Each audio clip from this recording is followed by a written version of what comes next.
মৰমৰ ছাত্ৰ-ছাত্ৰীসকল, আজিৰ ভিডিঅ'টিত আমি আলোচনা কৰিম দশম শ্ৰেণীৰ বিজ্ঞান বিষয়ৰ প্ৰথম অধ্যায় অৰ্থাৎ ৰাসায়নিক বিক্ৰিয়া আৰু সমীকৰণসমূহ। ৰাসায়নিক বিক্ৰিয়া কি হয়? ক্লাছ 10 পালো। পৰীক্ষা হৈ গ'ল চাগে বহুতৰে, আমাৰ ভিডিঅ'টো দিয়াত বহুত দেৰি হ'ল। তো ৰাসায়নিক বিক্ৰিয়া কি হয়? তোমালোকে জানাই যে ৰাসায়নিক বিক্ৰিয়া কি? য'ত ৰাসায়নিক পদাৰ্থসমূহ ক্ৰিয়া কৰে, সিহঁতৰ মাজত বিক্ৰিয়া ঘটি নতুন পদাৰ্থ সৃষ্টি হয়।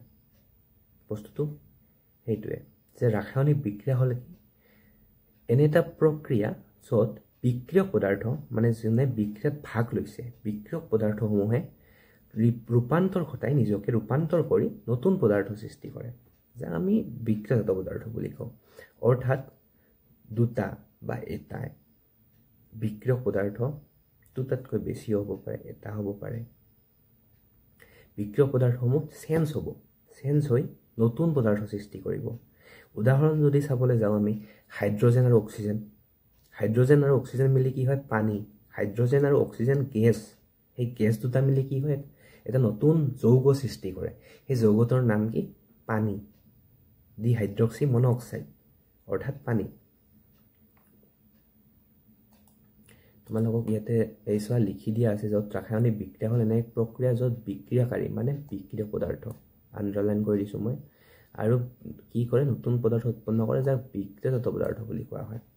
এইটো বহুত জানিবলগীয়া কথা যে লেফ্টৰ ফালে যিখিনি আছে সেইখিনিক বিক্ৰিয়ক পদাৰ্থ বুলি ক'ম, আৰু যিখিনি ৰাইটৰ ফালে আছে সেইখিনি কি বুলি ক'ম? বিক্ৰিয়াজাত পদাৰ্থ বুলি ক'ম। ঠিক আছে?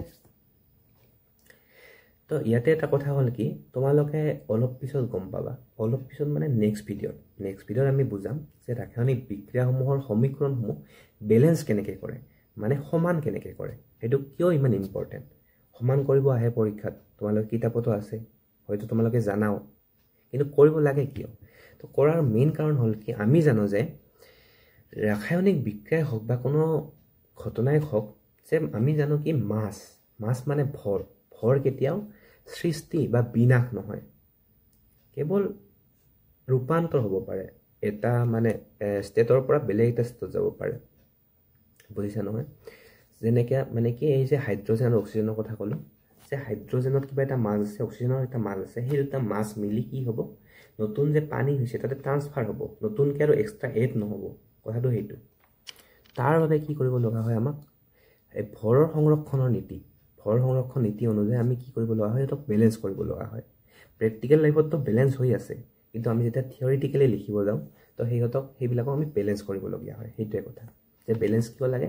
কাৰণ ভৰ সংৰক্ষণ নীতিমতে মাছৰ ভৰৰ সৃষ্টিও নহয়, বিনাশো নহয়। সেইটোৱে। অৰ্থাৎ বিক্ৰিয়ক পদাৰ্থৰ মৌলভৰৰ মুঠ ভৰ আৰু বিক্ৰিয়াজাত পদাৰ্থৰ মৌলভৰৰ মুঠ ভৰ সদায় সমান থাকিব। সেইখিনিয়ে।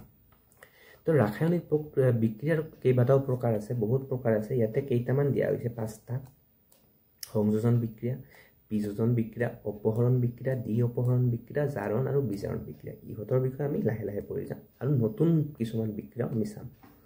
মেইনলি এইকেইটা হয়, ফাণ্ডামেণ্টেল ক'ব পৰা যায়, আৰু তাৰ বিপৰীতে আৰু এক্সট্ৰা ইহঁতৰ লগতে এড কৰা যায়, সেইবিলাক আছে। সংযোজন বিক্ৰিয়াত কি হ'ব? সংযোজন বিক্ৰিয়াত হ'ব দুটা বা তাতকৈ অধিক বিক্ৰিয়ক পদাৰ্থ, যিটো আমাৰ লেফ্ট চাইড, বিক্ৰিয়ক পদাৰ্থত দুটা বা তাতকৈ বেছি থাকিব। তো সেইবিলাক লগ হৈ কি হ'ব? ৰাইট ফালে এটা মাত্ৰ বিক্ৰিয়াজাত পদাৰ্থ উৎপন্ন হ'ব। সেইবিলাক কি ক'ব? সংযোজন বিক্ৰিয়া ক'ব। তেনেবোৰ বিক্ৰিয়াক সংযোজন বিক্ৰিয়া, অৰ্থাৎ সংযোজিত হৈছে, লগ লাগিছে। উদাহৰণ হাইড্ৰজেন আৰু অক্সিজেন, পানী। মেগনেছিয়াম আৰু অক্সিজেন কি হ'ব? Magnesium oxide. C+O2, carbon plus oxygen, carbon ডাই অক্সাইড। ছডিয়াম আৰু ক্লৰিন, ছডিয়াম ক্লৰাইড, আমাৰ নিমখ সকলোৱে জানে। আৰু ইয়াতে অসমীয়াত ইয়াতে লিখি দিয়া হৈছে কি হৈছে সেই ঘটনাখিনি কি হৈছে সেইখিনি পঢ়িলেই হ'ল। ইমানটো বুজিব লগা ইয়াতে একো নাই। কি হৈছে? হাইড্ৰজেন আৰু অক্সিজেন লগ হৈ একত্ৰিত হৈ পানী গঠন হৈছে, সেইটোৱে লিখা আছে। ইজি। তোমালোকে PDF পাই যাবা, টেলিগ্ৰাম গ্ৰুপত দি দিম, তো কোনো প্ৰব্লেমেই নাই, তাৰে পৰা লিখি ল'লে হ'ল। আৰু যিখিনি পাঠভিত্তিক প্ৰশ্ন আছে, পাঠভিত্তিক প্ৰশ্নখিনি আমি লাহে লাহে আনিবলৈ চেষ্টা কৰিম। হয়তো এইটো ভিডিঅ'ত নাহিব বা নেক্সট ভিডিঅ'ত নাহিব, কিন্তু আমি যিমান পাৰোঁ সোনকালে চেষ্টা কৰিম আনিবলৈ।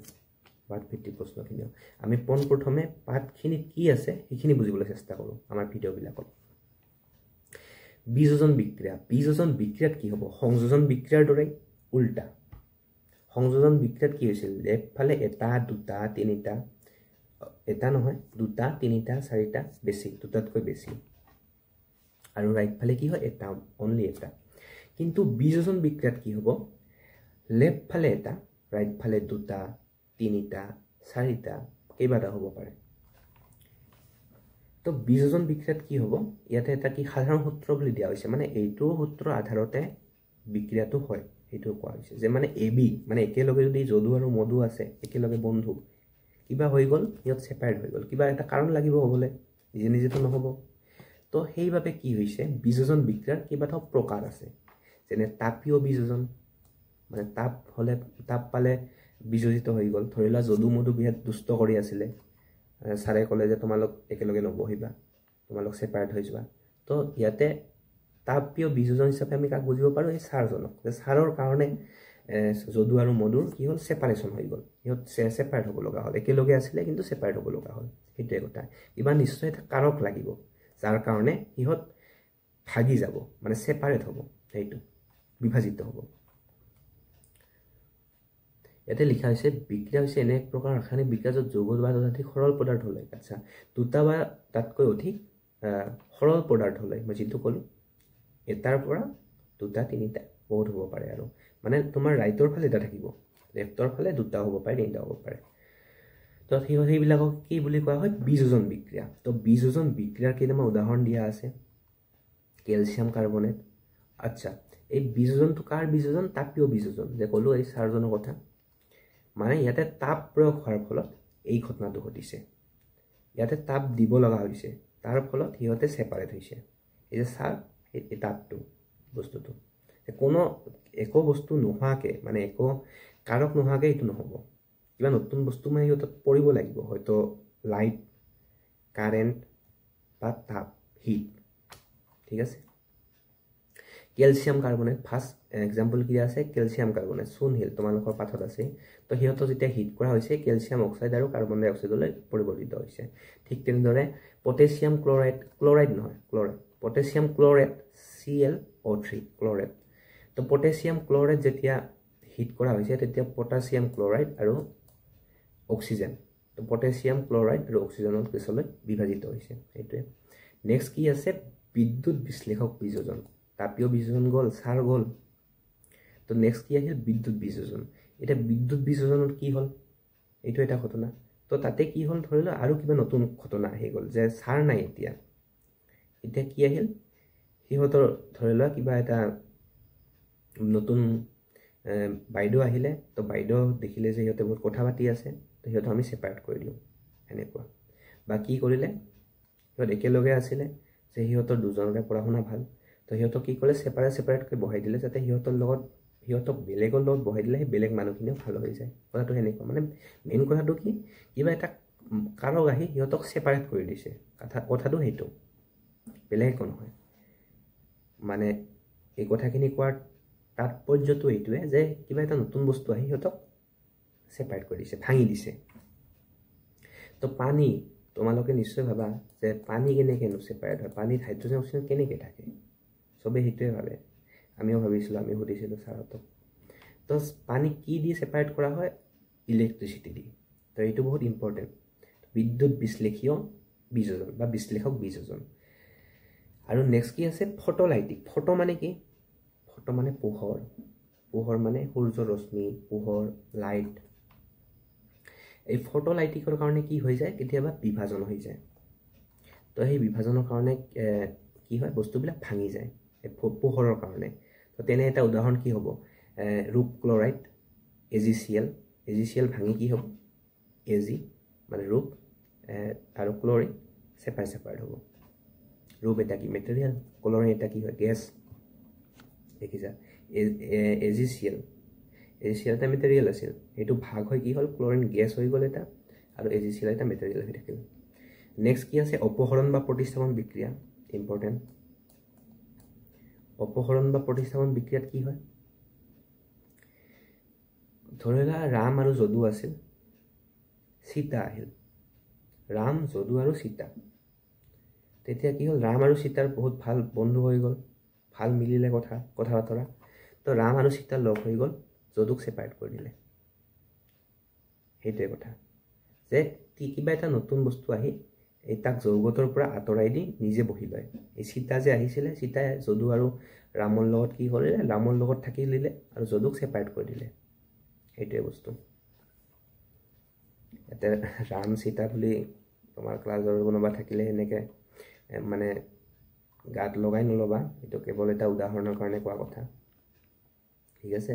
তো প্ৰতিস্থাপন বিক্ৰিয়া হৈছে এনে এক প্ৰকাৰ ৰাসায়নিক বিক্ৰিয়া য'ত যৌগ এটাৰ কোনো এটা মৌলৰ ঠাইত আন এটা মৌল লোৱা হয়, মানে কোনো এটা বেলেগ মৌলৰ থকা বেলেগ মৌল আহি পায়, সেইটোৱে কথা।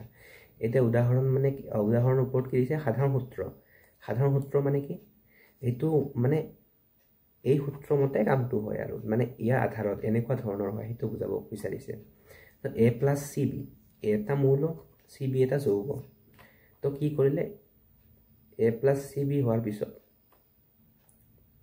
ৰ'বা,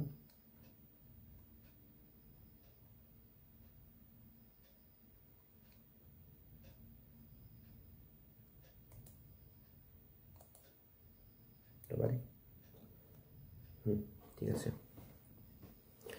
তো A+CB হোৱাৰ ক্ষেত্ৰত কি হ'ল, A+CB, তো A আৰু C, ৰাম আৰু সীতা বন্ধু হৈ গ'ল আৰু বিক কি কৰি দিলে, ছেপাৰেট কৰি দিলে।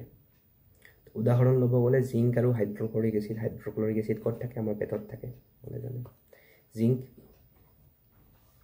জিংক আৰু HCl যেতিয়া ৰিয়েকশ্যন কৰে তেতিয়া কি হৈ যায়, জিংক আৰু ক্লৰিন সিহঁতে একেলগে লগ হৈ যায় আৰু হাইড্ৰজেন গেছ স্থানান্তৰিত হয়, মানে হাইড্ৰজেন গেছ ছেপাৰেট হৈ যায়। তো জিংক আৰু ক্লৰিন লগ হৈ জিংক ক্লৰাইড উৎপন্ন কৰে আৰু হাইড্ৰজেন গেছ ছেপাৰেট, ঠিক আছে, ইম্পৰ্টেণ্ট হয়, লিখি ল'বা। দ্বি অপহৰণ বিক্ৰিয়া। দ্বি অপহৰণ বিক্ৰিয়াতনো কি হ'ব, অপহৰণ এটা হৈছিল, দ্বি অপহৰণত দুটা হ'ব। ধৰি লোৱা তোমালোকৰ স্কুলত দুটা গ্ৰুপ আছে, ৰাম আৰু যদু এটা গ্ৰুপ, হৰি আৰু ধৰি লোৱা লীলা, হৰি আৰু লীলা দুটা গ্ৰুপ, ৰাম আৰু যদু, হৰি আৰু লীলা। তো কি হৈ গ'ল, ৰাম আৰু যদুৰ জেগাত ৰাম আৰু হৰি আহিল, যদু আৰু লীলা হৈ গ'ল, মানে ছেপাৰেট বেলেগ বেলেগ হৈ গ'ল। AB+CD আছিলে, তো সিহঁতে চেঞ্জ হৈ কি হ'ল, A আৰু D হৈ গ'ল, C আৰু B হৈ গ'ল। তো সেইটোৱে মানে নিজৰ মাজতে আদলা বদলি, মানে এটা গৈছে আৰু বেলেগ এটা আহিছে, এনেকুৱা মানে এটা এই আগৰটো যেনেকুৱা আছিল যে এটা গ'ল আৰু বেলেগ আহি নাই, এই যে হাইড্ৰজেনটো ছেপাৰেট হ'ল, হাইড্ৰজেনৰ লগতো কোনো নাহিলে। কিন্তু ইয়াতে কি হ'ব, ইয়াতে যদি কোনোবা এটাৰ পৰা নোহোৱা হৈ যায়, তো ইয়াতে বেলেগ এটা কিবা আহিব, কথাটো সেইটো, মানে অকলশৰীয়া নহয়, বুজিছেনে? সেইটো AgNO3+NaCl, ৰূপ নাইট্ৰেট প্লাছ ছডিয়াম ক্লৰাইড, এইটো কি হ'ব, AgCl প্লাছ NaNO3। ইয়াতে কি হৈছে, ৰূপ নাইট্ৰেট প্লাছ আৰু ছডিয়াম ক্লৰাইডৰ যিটো মাজৰ বিক্ৰিয়া, সেই বিক্ৰিয়াটোৰ ফলত কি হ'ল, ৰূপ নাইট্ৰেটৰ পৰা ৰূপ, ছডিয়াম ক্লৰাইডৰ পৰা ক্লৰাইড, আচ্ছা, ৰূপ নাইট্ৰেটৰ পৰা ৰূপ আৰু ছডিয়াম ক্লৰাইডৰ পৰা ক্লৰাইড লগ হৈছে, নতুন যৌগ গঠন কৰিছে ৰূপৰ ক্লৰাইড, মানে ৰূপ ক্লৰাইড, আৰু যিটো এটা বৰফ। আচ্ছা, এইটো কি হ'ব, যিটো এটা বৰফ, এইটো লিখিব নালাগেচোন, এইটো চাব নালাগে, তাত আছে মোৰ ইয়াতে। আৰু নেক্সট কি হৈছে, ছডিয়াম নাইট্ৰেট, ছডিয়াম আৰু কি নাইট্ৰেট জ্বৰ হৈ কি হৈছে, ছডিয়াম নাইট্ৰেট হৈছে। এইটো এটা কি, যিটো দ্ৰৱত থাকে। আচ্ছা আচ্ছা,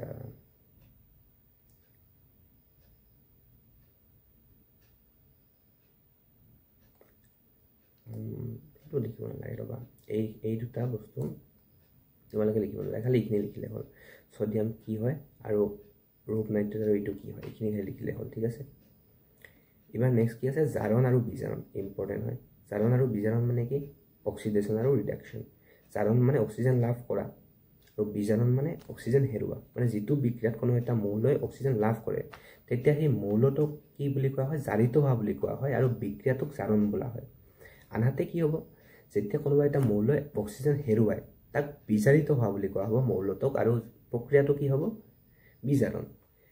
সাধাৰণতে কি হয় ইয়াতে উদাহৰণ দি আছে প্ৰথমতে উদাহৰণ এটা চাই লওঁ পিছত কৈ আছোঁ ইয়াতে কি দিয়া আছে মেগনেছিয়াম আৰু অক্সিজেন লগ হৈ কি হৈছে মেগনেছিয়াম অক্সাইড ইয়াতে কি আছে Fe আৰু O2 Fe আৰু O2 লগ হৈ কি হৈছে আইৰণ অক্সাইড আইৰণ মানে Fe2O3 আইৰণ অক্সাইড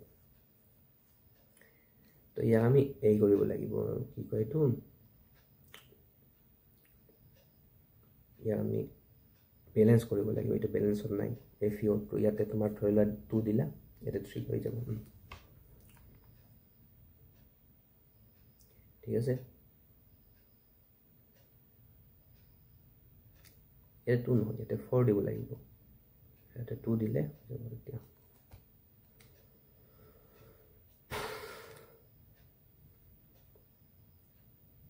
ইয়াতে 4 ইয়াতে 3 আমি বেলেন্সৰ বিষয়ে নেক্সট ভিডিঅ'ত ভালকৈ আলোচনা কৰিম ঠিক আছে তো বিজাৰণ কি হ'ব য'ত অক্সিজেন হেৰুৱায় ইয়াতে কোনে অক্সিজেন হেৰুৱাইছে চোৱা CuO কপাৰ অক্সাইডে অক্সিজেন হেৰুৱাইছে ইয়াতে অক্সিজেন নাই ঠিক আছে ৰ'বা মই পেন মই মাউচেদি চলোৱাৰ কাৰণে মানে এইটো মাজে ডিছবেলেন্স হৈ যায় ঠিক আছে চৰি তো কপাৰ অক্সাইডত কি কৈছে হ্ৰাস পায় আৰু অক্সিজেন হেৰুৱায় কপাৰ গঠন কৰে ঠিক আছে এইটোৱে তো ৰেডক্স বিক্ৰিয়ানো কি ৰেডক্স বিক্ৰিয়া বহুত ইম্পৰ্টেণ্ট ৰেডক্স বিক্ৰিয়াত কি হয় জাৰণ আৰু বিজাৰণ একেলগে ঘটনাটো ঘটে ঠিক যেনেদৰে তোমালোকে দেখিছিলা দ্বিঅপৰণ বিক্ৰিয়াত যে দুটা বস্তু মানে এটা যে গৈছে আৰু বেলেগ এটা আহিছে এই তেনেকুৱা ধৰণৰ জাৰণ আৰু বিজাৰণ একেলগে ঘটিব মেক্সিমাম কেছত একেলগে ঘটে এইটো জানিব লগা কথা মানে তোমাৰ ক'ব গ'লে 80% 85% কেছ তোমাৰ একেলগে হ'ব জাৰণ হ'লে বিজাৰণ হ'ব মানে কোনোবা এটাই অক্সিজেন পাব কোনোবা এটাই হেৰুৱাব এনেকুৱা টাইপৰ ঠিক আছে ইয়াতে কি আছে জিংক আৰু কপাৰ সালফেটৰ মাজৰ বিক্ৰিয়া এইটো ইম্পৰ্টেণ্ট হয় এইটো এটা ৰেডক্স বিক্ৰিয়াৰ উদাহৰণ Zn কি হ'লে অক্সিজেন লাভ কৰিলে কপাৰ সালফেটৰ পৰা কি হ'ল কপাৰ সেপাৰেট হ'ল অক্সিজেন হেৰুৱালে Zn কি কৰিলে লাভ কৰিলে মানে ঠিক আছে জাৰণ আৰু বিজাৰণ কি হৈছে ইয়াতে লিখা আছে আচ্ছা ইলেক্ট্ৰন লাভ ইলেক্ট্ৰনটো ইমান বৰ বেছি এটা ইম্পৰ্টেণ্ট নহয় তোমালোকৰ সিলেবাস ৱাইজ আৰু তোমালোকৰ এই ক্লাছ ৱাইজ তোমালোকে মেইনলি অক্সিজেনৰ কথাখিনি জানিলে হ'ল অক্সিজেন কি হৈছে ঠিক আছে নেক্সট কি আছে তাপবৰ্জী বিক্ৰিয়া তোমালোকে এইখিনি লিখি ল'ব পাৰা এক্সট্ৰা তোমাৰ ধৰি লোৱা যদি বুজিব চেষ্টা কৰা ইয়াতে বেলেগ একো লিখা নাই মানে বেলেগ কোনো টান বস্তু লিখা নাই এই ইলেক্ট্ৰনৰ বিষয়ে লিখা আছে আৰু ইয়াতে লিখি দিয়া আছে বহিলে হ'ল তাপবৰ্জী বিক্ৰিয়া কি তাপবৰ্জী বিক্ৰিয়া হ'ল কি য'ত তাপ বৰ্জন হয় তেনেবোৰ বিক্ৰিয়া কি হ'ব তাপবৰ্জী বিক্ৰিয়া মানে চৌপাশলৈ সেই বিক্ৰিয়াটো হোৱাৰ পিছত তাপ এৰি দিয়ে তোমালোকে চুনত পানী ঢালি পাইছানে কেতিয়াবা তোমালোকৰ মা দেউতাক সুধিবা পানী ঢালি কি হয় গৰম হয় এই গৰম কি হয় এইটোৱে তাপবৰ্জী বিক্ৰিয়া ইন্ধনৰ দহন জুই শলাক জ্বলোৱা গেছ ষ্ট'ভৰ ৰন্ধা বঢ়া গেছ ষ্ট'ভত কি হয় এই যে কি কয় আমাৰ গেছত কি থাকে LPG যে থাকে সেইটো কি কৰোঁ আমি জ্বলাওঁ অক্সিজেন যে পায় তাৰপিছত কি হয় গৰম হয় জুই হয় তো সেইটো এটা কি তাপবৰ্জী বিক্ৰিয়া ঘৰতে আমাৰ আছে ঠিক আছে তাৰপৰা এতিয়া কি আছে এইটো মিথেনৰ ওপৰত যাৰ ফলত তাপবৰ্জী বিক্ৰিয়া এই মিথেনৰ উদাহৰণ দিয়া আছে মিথেন আৰু অক্সিজেনৰ উপস্থিত জ্বলি যায় আৰু তেতিয়া এই কাৰ্বন ডাই অক্সাইড আৰু পানী আৰু যথেষ্ট পৰিমাণে তাপ শক্তি উৎপন্ন কৰে এই তাপ চৌপাশলৈ নিৰ্গত হয় যাৰ ফলত ই এক তাপবৰ্জী বিক্ৰিয়া তো কি হয় কাৰ্বন ডাই অক্সাইড উৎপন্ন হয় পানী উৎপন্ন হয় আৰু তাপ চৌপাশলৈ নিৰ্গত হয় কাৰ ফলত CH4 মিথেন আৰু অক্সিজেনৰ লগ লগাৰ ফলত ঠিক আছে তাপগ্ৰাহী বিক্ৰিয়া কি হ'ব য'ত তাপ গ্ৰহণ কৰে আগৰটো আছিল তাপবৰ্জী য'ত তাপ এৰি দিয়ে তাপগ্ৰাহী কি য'ত তাপ গ্ৰহণ কৰে এই তাপ গ্ৰহণ কৰা বিক্ৰিয়াটো কি হ'ব তাপগ্ৰাহী বিক্ৰিয়া উদাহৰণ কি হ'ব উদ্ভিদত যিটো আমাৰ সালোক সংশ্লেষণ হয় তাতে কি হয় লাইট এনাৰ্জি লয় লাইট এনাৰ্জি ইয়াতে কিয় দিয়া হ'ল তাপ কিয় দিয়া হ'ল তাপৰ হিচাপত কিয় দিয়া হ'ল কাৰণ লাইট এনাৰ্জি কি গৰম লাগেনে নাই তো তাপ তো সেইটোৱে 6CO2 + 6H2O 6 মানে কি এইটো বেলেঞ্চিঙৰ কাৰণে আৰু কি কৰে গ্লুকোজ গঠন কৰে C6H12O6 তোমালোকে পাইছা আৰু কি অক্সিজেন তোমালোকে আগতে পাইয়ে আহিছে এইখিনি বস্তু অলপমান আওৰাব লগা আছে খালি ৰ'বা দেই মই এই বস্তুটো নিজে যাব লাগিব এইটো নগ'লে মানে কি হয় ৰেকৰ্ডিংটো কিবা অফ হৈ যায় টিপিলে ঠিক আছে সালোক সংশ্লেষণত এইটো যিটো লিখা আছে এই যেটো কলো মানে এইটোৱে লিখা আছে গ্লুকোজ আৰু অক্সিজেন গেছলৈ ৰূপান্তৰিত হয় অক্সিজেন এইটো আমি পাও ঠিক আছে নেক্সট কি আছে আচ্ছা ক্যালসিয়াম কার্বনেট গরম কৰিলে কি হয় গৰম কৰিলে পচি নাযায় হয় পচি যোৱাটো এই শব্দটো অলপমান ভুল হৈ আছে এইটো কি ৰূপান্তৰিত হয় এনেকৈ লিখিব পাৰা বা ভাঙি যায় এইটো লিখিব পাৰা পচি যোৱা লিখিলে অলপমান ভুল হ'ব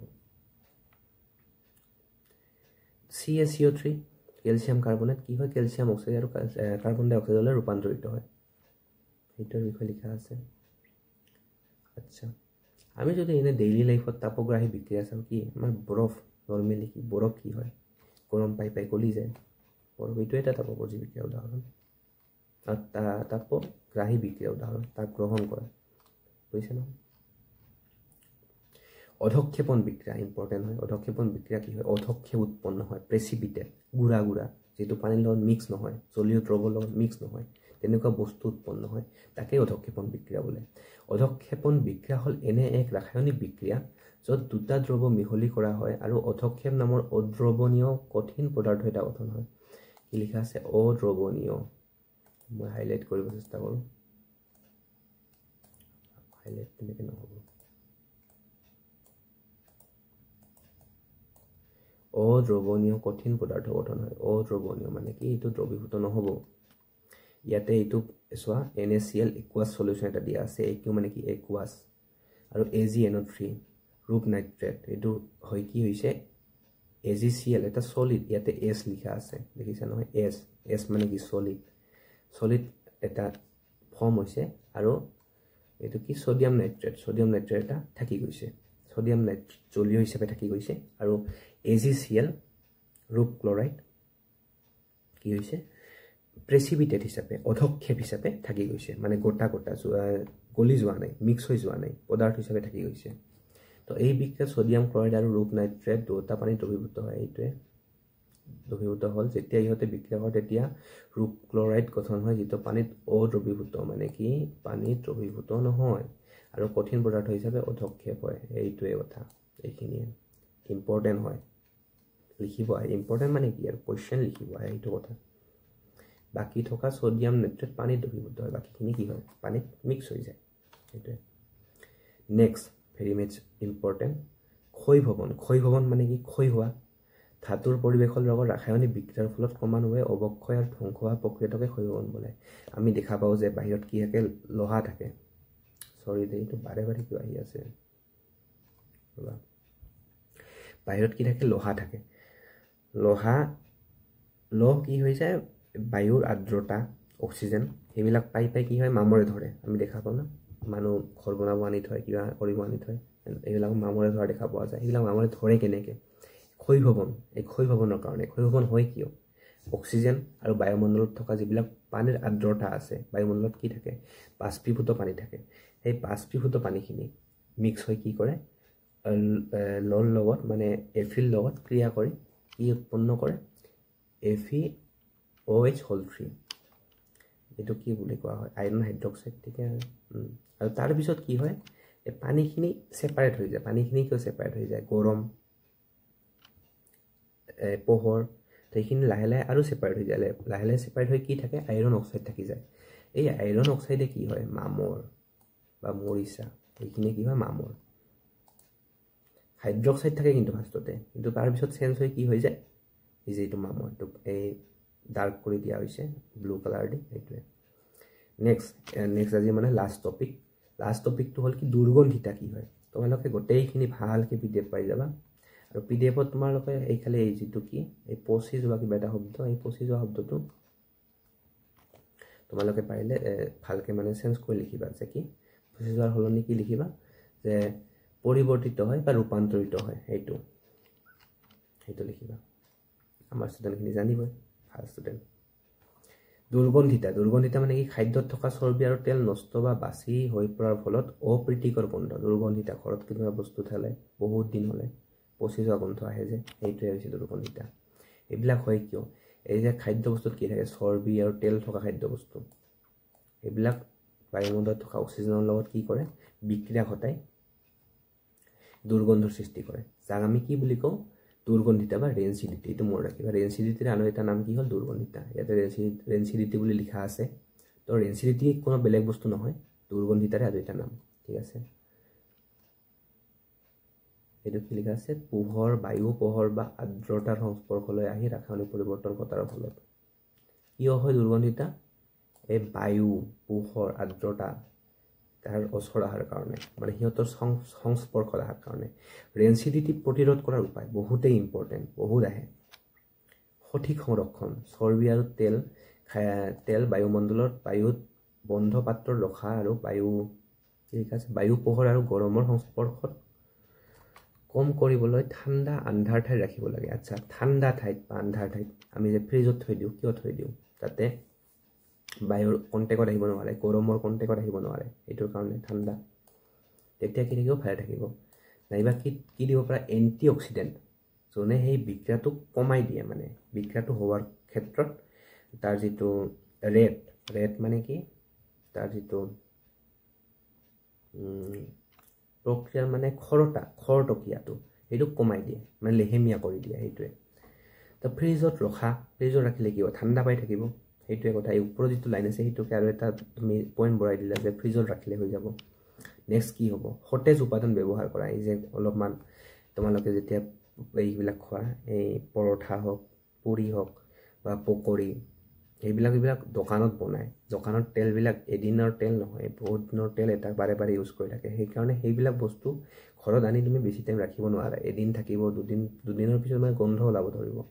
কিন্তু ঘৰত তুমি পকৰি বনোৱা, সেই পকৰিটো থৈ দিয়া একেলগে, সেইটো পকৰি বেছি দিন থাকিব, গোন্ধ নোলাব।